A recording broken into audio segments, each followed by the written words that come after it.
The inspiration behind Vaccine for Sympathy was really this idea that I do not believe that the bully and the bullied are two different people.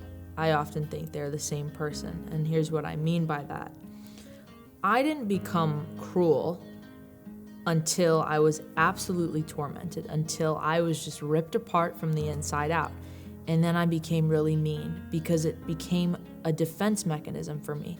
I don't want to be hurt, so I'm going to project that onto other people. When I was in high school, I had a really hard time justifying or understanding why the girls I went to school with were just so cruel. And it wasn't until I got a lot older and realized, when we had a conversation years later about the things that they were going through during that time, which consisted of an eating disorder, which consisted of abusive parents, self-harm. I had no idea that these girls who seemed like they had it all together, right? These are these beautiful, drop-dead gorgeous girls who are just, beating the shit out of me at school. And yet their home life was so sad and so messed up. And that's what Vaccine for Sympathy is. Someone gets to them first, whether it be a parent, a friend, a brother, a sister. It can be anyone in your life. And someone's mean to you, and because of that, you take that, and instead of dealing with the pain, you inflict it on another person because you don't want to deal with it yourself. It's a bit of a controversial song. I know that. Not a lot of people want to sympathize with a bully. I personally do because I watched what happened to me. I watched myself, who was, I was like I was the nicest kid. I was like super friendly, super outgoing.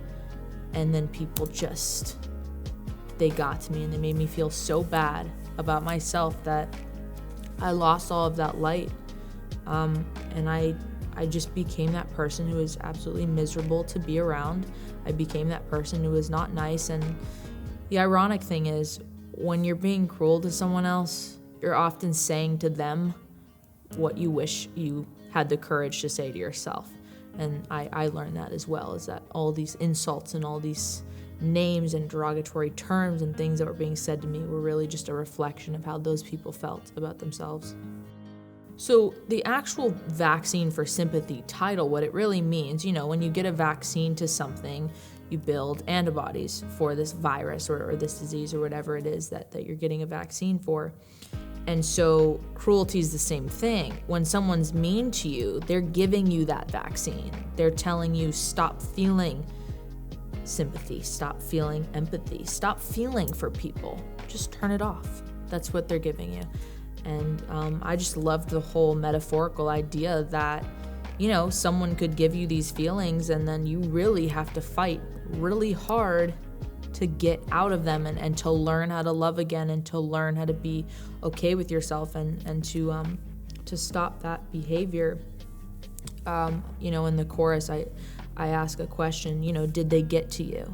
And what I mean there is, did someone else get to you? Was someone else cruel to you before you could get to me, before I could get to someone else? And the cycle just continues, and it's vicious.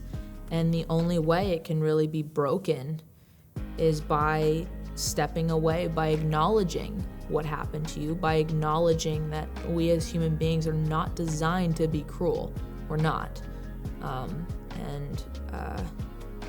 Everything's a defense mechanism. I think deep down, we actually really want to help each other and want to be a community, and we want to have friends and loved ones and people. And I just think,